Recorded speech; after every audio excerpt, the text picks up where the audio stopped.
பிறை டிவி நேயர்கள் அனைவருக்கும் அஸ்ஸலாமு அலைக்கும் வரஹ்மத்துல்லாஹி வபரகாத்து.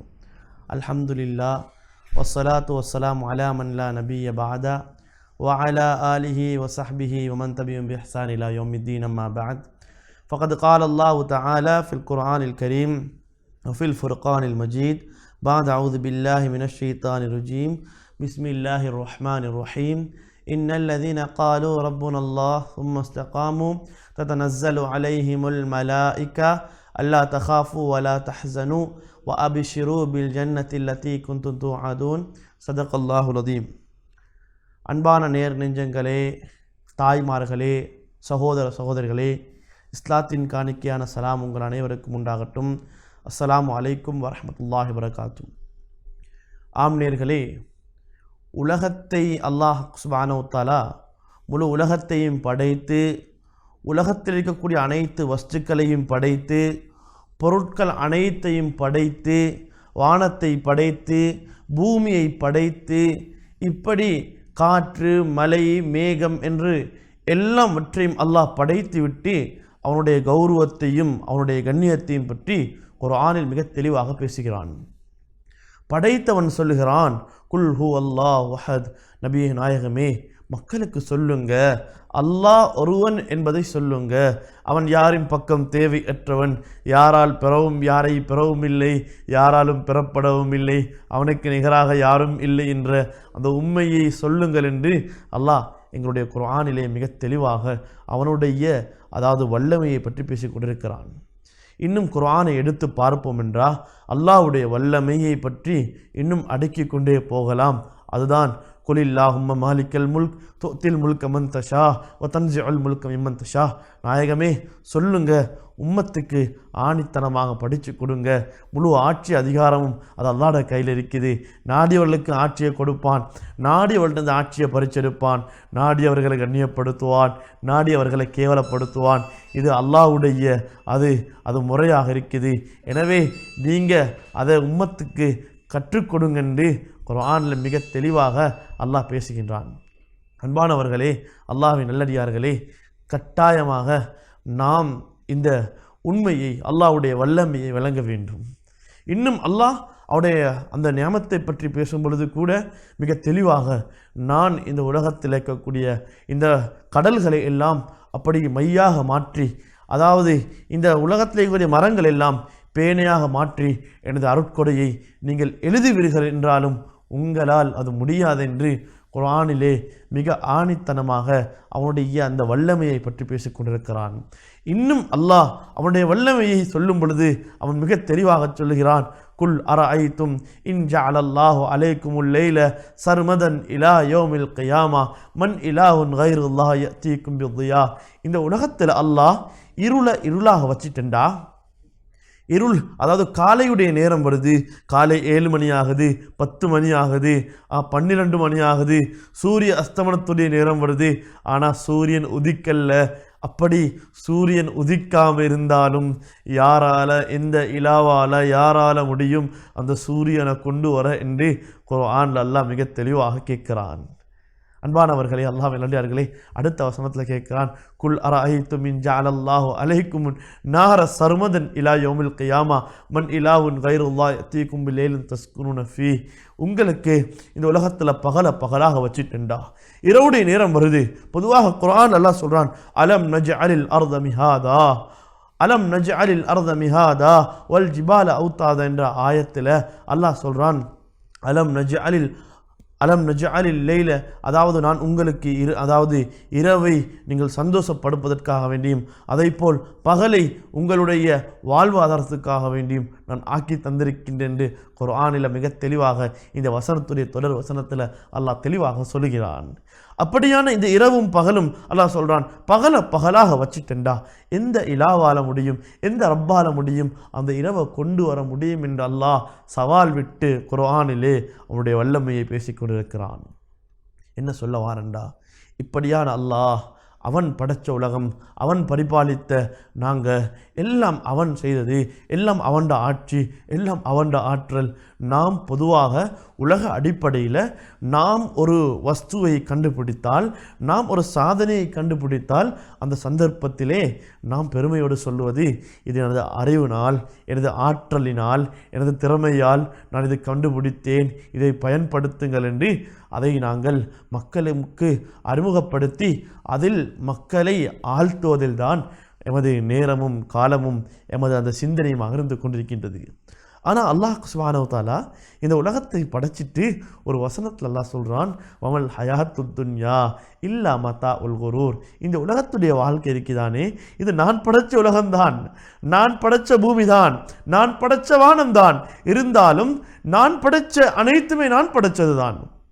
இருந்தாலும் அல்லாஹ் சொல்கிறான், வமல் ஹயாத்து துன்யா இல்லா மத்தாவுல் குரூர். படைச்ச அவனே சொல்கிறான், இது ஏமாத்துக்குரிய ஒரு வீடு.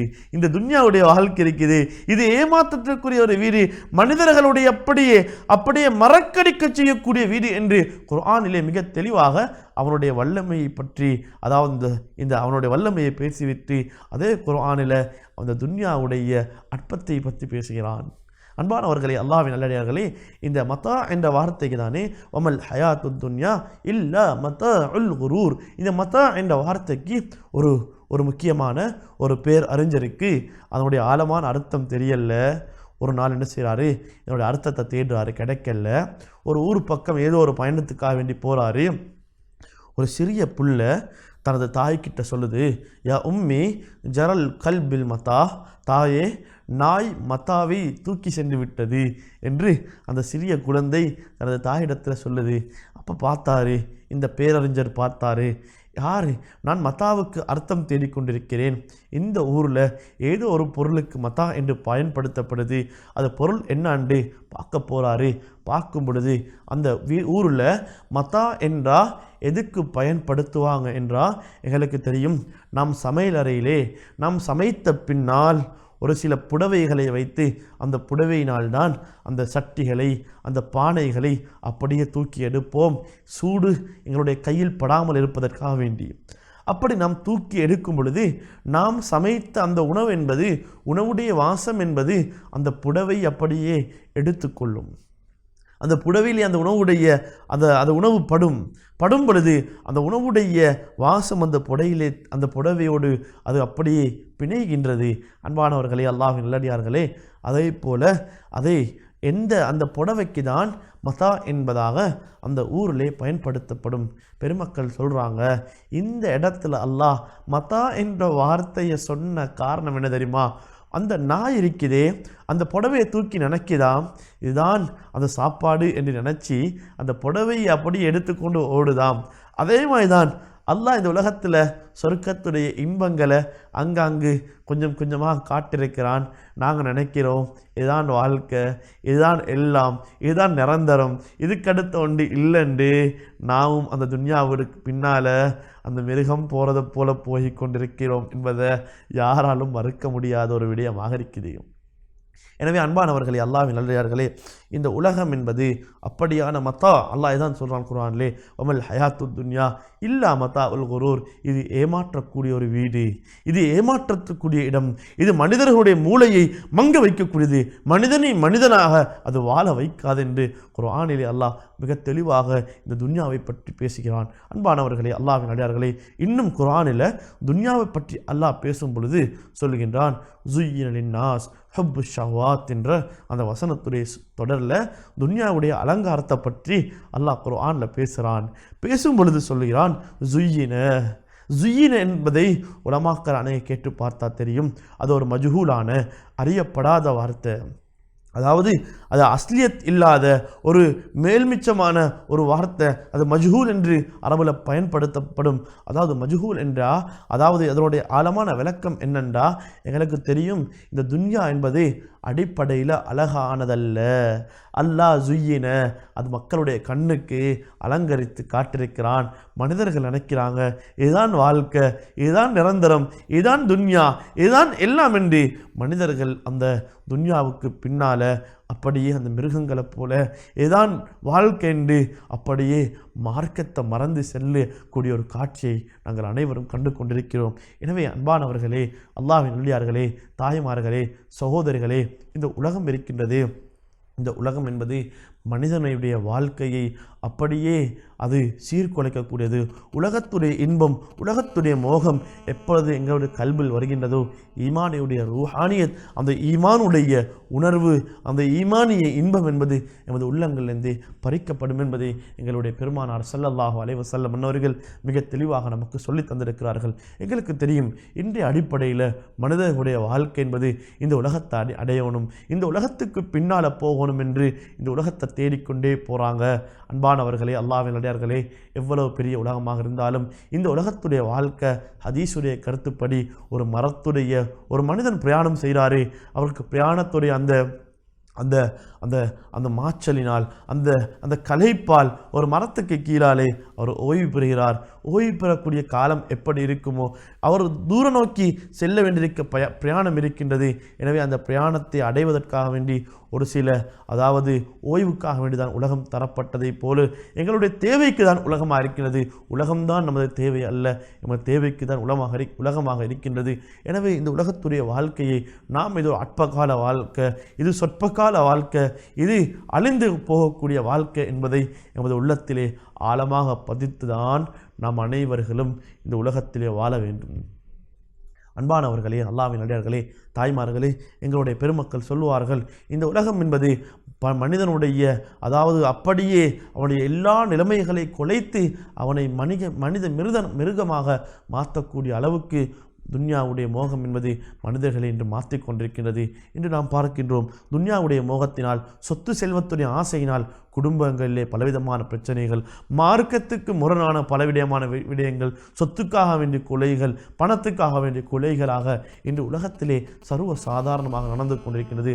ஸல்லல்லாஹு அலைஹி வஸல்லம் அவர்கள் சொன்னார்கள், இந்த துன்யா என்பது இது நீங்கள் வாழ வந்த இடமல்ல, அத்துன்யா மஸ்ரஅத்துல் லில் ஆஹிரா. இந்த துன்யா இருக்குதே, இது ஆகிரத்துடைய விளைச்சல் தரம். நீங்கள் இங்கே போடக்கூடிய விளைச்சல் தான் உங்களுக்கு அங்கே அதனுடைய நீங்கள் பயன்பாட, அதனுடைய பெருப்பேரை நல்ல கியாமத்தில் காணப்போறீங்க என்று அருமை நாயகம் ரசூலுல்லாஹி ஸல்லல்லாஹு அலைஹி வஸல்லம் சொன்னாங்க. எங்களுக்கு தெரியும், இந்த உலகத்தை இன்னும் ஒரு படித்தரம் நாம் விளங்கப்படுத்துறதாக இருந்தால் நான் இப்படி சொல்கிற பொருத்தம் என்று நினைக்கிறேன். இந்த உலகம் நாளை மறுமையுடைய நாளிலே ஒரு கிழவியுடைய தோட்டத்திலே, அந்த கியாமத்துடைய நாளிலே இந்த உலகம் இருந்து கொண்டு இருக்குமாம். அந்த கிழவிக்கு வாய் இருக்குமாம், வாயில் பற்கள் இருக்காதாம். அதே போல் அதுக்கு வால் இருக்குமாம், அந்த வாலில் முடிகள் இருக்காதாம். அந்த கிழவி இடத்துல கேட்கப்படுமாம், ஏன் உனது வாயில் வாய் இருக்குது, பற்கள் கிடையாது, எல்லாம் பற்களும் உடையப்பட்டிருக்குது என்று கேட்கும் பொழுது அந்த உலகத்துடைய சூரத்தில் படுமோசமான அந்த சூரத்தில் இருக்கக்கூடிய அந்த கிழவி சொல்லுவாவாம், ஒரு சில நல்ல மக்கள் என்னை வேண்டாம் வேண்டாம் என்று ஒதுங்கி போனாங்க, நான் அவர்களோட பின்னாலே போனேன், அவர்களுடைய அப்படியே வாழ்க்கையை எனக்குள்ளால் ஆக்கிக்கொள்ள பார்த்தேன், ஆனால் என்னால் முடியாமல் போனது, அவர்களை நான் விரட்டி போனேன், அவர்கள் என்னை உதஞ்சாங்க, என்ற பல்லெல்லாம் போச்சு என்று பெருமக்கள் இப்படியான ஒரு விடயத்தை சொல்லுவார்கள். அதேபோல் ஏன் எதற்காக வேண்டி உனது வாளுடைய முடிகள் இல்லை என்று கேட்கும் பொழுது ஒரு சில துன்யாதாரிகள் துன்யாவுடைய மோகத்திலே தனது வாழ்க்கையை அப்படியே கழிக்கக்கூடியவர்கள் எனக்கு பின்னால் வந்தாங்க, என்ன அடையணும் என்று நினைச்சாங்க, அவர்கள் என்ன அடையல்ல, மாற்றமாக எனது வாளுடைய முடிகளை தான் அடைஞ்சு கொண்டாங்க என்று அந்த கிழவியுடைய தோட்டத்தில் இருக்கக்கூடிய துன்யா பேசும் என்பதாக பெருமக்கள் எங்களுக்கு விளங்கப்படுத்துகிறாங்க. அன்பானவர்களே, அல்லாஹ் நடிகார்களே, ஒரு மனிதன் இந்த துன்யாவுடைய வாழ்க்கை இதுதான் யதார்த்த உண்மை, இது யாராலும் மறுக்க முடியாது, யாராலும் மறுக்கவும் முடியாது. ஒரு மனிதன் என்ன செய்கிறாரு, பாதையில் வாகனத்தில் போகிறாரு, நான் ஒரு வாழ்க்கையில் ஒரு இடத்தை அடையணும் என்று வாகனத்தில் போகிறாரு, முன்னால் கையை காட்டப்படுது, நீங்கள் யாரென்று அவர் நிப்பாட்டி கேட்குறாரு. பெருமக்கள் உதாரணம் சொல்லுவாங்க, இப்படி தான் சொல்லுவாங்க, நாங்கள் தான் உங்களோட குடும்பத்தினர்கள், கட்டாயம் குடும்பம் தேவை, ஏறுங்க ஏறுங்க என்று குடும்பத்தினர்களை ஏற்றிக்கொள்வார். இன்னும் கொஞ்சம் முன்னால் போவார், அதை யாரென்று பார்க்கும் பொழுது அவர்கள்தான் பணம், சொத்து, செல்வம் என்று அந்த சொத்து செல்வத்தையும் தனது வாகனத்தில் ஏற்றி கொள்வாராம். அப்படியே கொஞ்சம் முன்னால் போவாராம். அப்பொழுது நிப்பாட்டப்படுமாம். யார் நீங்கள் என்று கேட்டு இந்த இந்த உரிமையாளர், அதாவது அந்த மனிதர் கேட்குறாரு, நீங்கள் யார்? நான் தான் ஜீன், நான் தான் மார்க்கம், நான் தான் இஸ்லாம் என்று சொல்லும் பொழுது அந்த மனிதர் சொல்லுவாராம், 2 பேரும் ஏறிட்டாங்க, இடம் இல்லாமல் இருக்குது, எனவே என்ன செய்கிறேன்டா, அதை நாங்கள் புறைக்கு பார்க்கலாம் என்று சொல்லி இன்னும் கொஞ்சம் தூரம் போகிறாரு. ஒருவர் நிப்பாட்டுறாரு, யார் நீங்கள்? நான் தான் மலக்குல் மௌத் வந்திருக்கிறேன் உங்களோட ரூஹை எடுக்கிறதுக்கு. அப்போ பெருமக்கள் உதாரணமாக இந்த கதையை சொல்லுவாங்க. எப்படின்டா சொல்லுவாராம், எனக்கு நீங்கள் கொஞ்சம் அவகாசம் தாங்க, நான் தேவையான விடயத்தை கடைசியில் விட்டுட்டு வந்துட்டேன், ரிவர்ஸில் போயிட்டு அப்படியே திரும்ப போய் நான் அப்படியே அந்த எது தேவையோ அதை எடுத்துக்கொண்டு வாரனே என்று கேட்கும் பொழுது அந்த மலக்குல் மௌத் குர்ஆனில் எங்களுக்கு சொல்கிறத போல லா யஸ்தஅகிருன ஸாஅத்தோ வலா யஸ்தக்திமூன், உலகம் என்று வாழ்ந்து அந்த ஆகிரத்துடைய வாழ்க்கை ஆரம்பிக்கும் பொழுது உலகம் வானம், எனக்கு தீன்தான் ஓடும் என்றாலும் எந்த ஒன்றும் செய்ய முடியாது. எனவே அதுதான் மனிதனுடைய வாழ்க்கை என்று பெருமக்கள் எங்களுக்கு விளக்கம் சொல்லுவார்கள். உதாரணமாக இந்த கதையை சொல்லுவார்கள். அன்பானவர்களே, அல்லாஹ்வின் அடியார்களே, தாய்மார்களே, இன்று பெண்களை எடுத்து பார்த்தாலும் உலகத்துடைய மோகத்தில் இருக்கிறாங்க. கணவனுக்கு சொல்லக்கூடிய இன்றைய பெண்களுடைய தரபியத் எப்படி இருக்கின்றா, உங்களுடைய பொருளாதாரத்தை இப்படி அமைச்சு கொள்ளுங்க, உங்களுடைய வருமானத்தை இப்படி அமைச்சு கொள்ளுங்க, உங்களுடைய செலவினங்களை இப்படி அமைச்சு கொள்ளுங்க என்று பெண்கள், இதை நிகழ்ச்சி அதிகமான பெண்கள் இதை பார்க்கின்றார்கள். எனவே சொல்லிதான் ஆக வேண்டும்.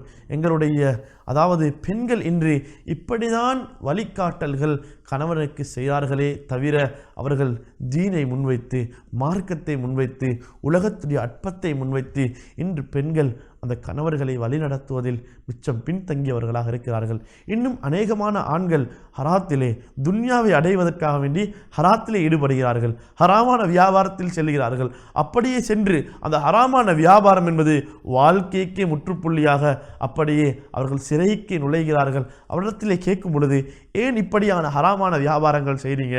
ஏன் நீங்கள் ஒரு நல்ல மனிதன் தானே, நல்ல குடும்பத்தில் தானே பிறந்தீங்க, ஏன் இப்படியான வியாபாரத்தோடு உங்களோட தொடர்பு இருக்குது என்று கேட்டால் அவர் சொல்கிறாரு, எனக்கு நிம்மதி இல்லை என் மனைவியால். ஏனென்றா அடிக்கடி எனது சம்பாத்தியம் இதுதான், எனது ஹலாலான சம்பாத்தியம் இதுதான், எனது வருமானம் இதுதான் என்று நான் ஒப்படைக்கும் பொழுது அவர் சொல்கிறா, அவங்கள பாருங்களே, இவங்களை பாருங்களே, இவங்க எங்களோட இருக்கிறாங்க, இவங்க அப்படி இருக்கிறாங்க, என்னோட படித்தவங்க எல்லாம் இப்படி அவங்களுடைய பொருளாதாரம் இருக்குது, வீடு வாசல் இருக்குது, வாகனத்தோடு இருக்கிறாங்க, நாங்கள் பாருங்கள் இன்னும் அன்றும் இன்றும் அதே மாதிரி தான் இருக்கிறோம் என்று என்ன அப்படியே உசிப்பாக்கி விட்டாங்க. நானும் இந்த துன்யாவை விரும்பி இப்படியான ஹராமான வியாபாரத்தில் நான் கையை வச்சு என் ஆகிரத்துடைய வாழ்க்கையை மண்ணாக்கி எனது துன்யாவுடைய வாழ்க்கைக்கும் முற்றுப்புள்ளி வைத்துட்டேன் என்று எத்தனையோ ஆண்கள் இன்று பேசக்கூடிய நிலைமையிலே பெண்கள் மாறியிருக்கிறார்கள். எனவே தாய்மார்களே, சகோதரர்களே மிக அன்பாக வேண்டுகிறோம். துன்யாவுடைய வாழ்க்கை என்பது இது நிரந்தரம் இல்லை. நாம் அனைவர்களும் பொருளாதாரத்தை சேர்க்கணும், பணத்தை சேர்க்கணும் என்று நாம் விரும்புகிறோம். எங்களுக்கு தெரியும், ஒரு மனிதர் அவர் ஒரு கடை வியாபாரி, புடவை கடை வியாபாரி. அவர் புடவை கடை வியாபாரி என்பதனால அவர் மௌத்தாகிற பின்னால் அவருக்கு யாரும் பட்டாடை அணிவித்து, புடவைகளில் திறமையான புடவை அவருக்கு அணிவித்து, அவருடைய கஃனாக அணிவித்து அவரை நாம் அடக்குவது எமது மார்க்கத்தில் இல்லை. எனவே நாம் கண்ட அந்த துன்யா என்பது எமது மௌத்தோடு அதுக்கு முற்றுப்புள்ளி. அது மௌத்துக்கு பின்னால் அந்த துன்யா வராது எங்களை தேடி. ஒருவர் மின் வெளிச்சக்குரிய லைட்கள் விற்கக்கூடிய மிகப்பெரிய வியாபாரி இருக்கிறாரு. எனவே அவருடைய கபரில் லைட் நல்ல பல்ப் செட் போட்டு கபருக்கு வெளிச்சமாக்கலாம் என்று யாராலும் அப்படியான சிந்தனையோடு செய்ய முடியாது. அப்படி யாரும் செய்ததும் கிடையாது. எனவே இந்த துன்யா என்பது மௌத்தோடு முடிகின்றது. அன்பானவர்களே, அல்லாஹ்வின் இன்னும் சொல்லலாம். இவர் பலவை வியாபாரி, இவர் தேக்க பலவையுடைய வியாபாரி என்பதனால அவருடைய கபருக்கு நல்ல திறமையான பலவைகளை கொண்டு போடுகண்டு யாரும் சொல்கிறதும் இல்லை. இப்படியான பல விஷயம் சொல்லிக்கொண்டே போகலாம். இந்த துன்யாவுடைய வாழ்க்கை இது அற்பமான வாழ்க்கை, இது சொற்பமான வாழ்க்கை. இந்த துன்யாவுடைய மிக பெரும் எங்களுடைய நோக்கம்தான், அதுதான் ஆகிரத்து, அதுதான் நிரந்தரமான பயணம், அதுதான் எங்களுக்கு தெரியும். நிரந்தரமான உண்மையான எந்த அதாவது முடிவே இல்லாத ஒரு பயணமாக அந்த ஆகிரத்துடைய பயணம் இருக்குது. எனவே வல்ல அல்லாஹ் சுப்ஹானஹு வ தஆலா அந்த ஆகிரத்துடைய பயணத்தை உண்மையான பயணமாக அமைத்து அவனுடைய ரிதாவை அவனுடைய பொருத்தத்தை அடைந்து அந்த ஆகிரத்துடைய பயணத்திலே வெற்றி அல்லாஹ் எம் அனைவருக்கும் தந்தருள்வானாக. அதைப்போல் யார் யாரெல்லாம் துன்யா தேவையில்லை என்று எனது பேச்சில் நான் சுருக்கமாக சொல்லவில்லை, மாற்றமாக தேவைக்கு தான் துன்யா தான் தேவை என்பது இல்லை. எங்களுக்கு தெரியும் மனிதர்கள் சம்பாதிக்க வேண்டும், அனுபவிக்க வேண்டும். இஸ்லாம் அதையும் சொல்லித் தருகின்றது. அதை முறையாக செய்ய வேண்டும். இஸ்லாத்துடைய வரம்புகள் மீறாமல் செய்ய வேண்டும். பணங்கள் இருக்குது, பதவிகள் இருக்குது என்று இஸ்லாத்துடைய வரம்புகளை மீறி ஆகிரத்தை மறந்து எங்களுடைய வாழ்க்கையை நாம் அமைக்கக்கூடாது. குறிப்பாக சொல்வதாக இருந்தால் துன்யாவை அனுபவிக்கவும் ஓணும். அதை போல் அனுபவிக்கும் பொழுது மௌத்தொன்றிருக்கே இது நிரந்தரம் இல்லென்று உள்ளத்தில் ஆணித்தரமாக பதித்து கொண்டுதான் இந்த துன்யாவுடைய தொடர்பு எங்களோடு இருக்கணும். துன்யாவை நாங்கள் பயன்படுத்த வேண்டும். ஆனால் துன்யாதான் அனைத்தும் என்று நினைக்கக்கூடாது. சொன்னார்கள் ஸல்லல்லாஹு அலைஹி வஸல்லம், இதா அதமத் உம்மத்தி அத்துன்யா, எனது உம்மத்துக்கு துன்யா எப்போ அவர்களுடைய உள்ளத்தில் பெருசாக விளங்க ஆரம்பிக்கின்றதோ நுசிஅத் மின்ஹா ஹைபத்துல் இஸ்லாம், அவர்களுடைய உள்ளத்தில் இஸ்லாத்துடைய கண்ணியம் பறிக்கப்பட்டுடும். எனவே இப்படி பறிக்கப்பட்டாதான் ஹராம் ஹலால் விளங்குறதில்லை, மஹர்ரம் விளங்குதில்லை, எதுவும் விளங்குதில்லை. துன்யாவுடைய மோகம் உள்ளத்தில் பூந்ததனால இப்படியா நிலைப்பாட்டில் இருக்குது. வல்ல அல்லாஹ் சுப்ஹானஹு வ தஆலா இந்த துன்யாவை பயன்படுத்துவதோடு இந்த துன்யாவுடைய வாழ்க்கை நிரந்தரம் இல்லை என்ற உண்மையை அறிந்து பயன்படுத்தக்கூடிய அந்த உண்மையான அந்த உணர்வை அல்லாஹ் அனைவருக்கும் தந்தல்வானாக. வ ஆகிரு தஅவானா அனில் ஹம்துலில்லாஹி ரப்பில் ஆலமீன். அஸ்ஸலாமு அலைக்கும்.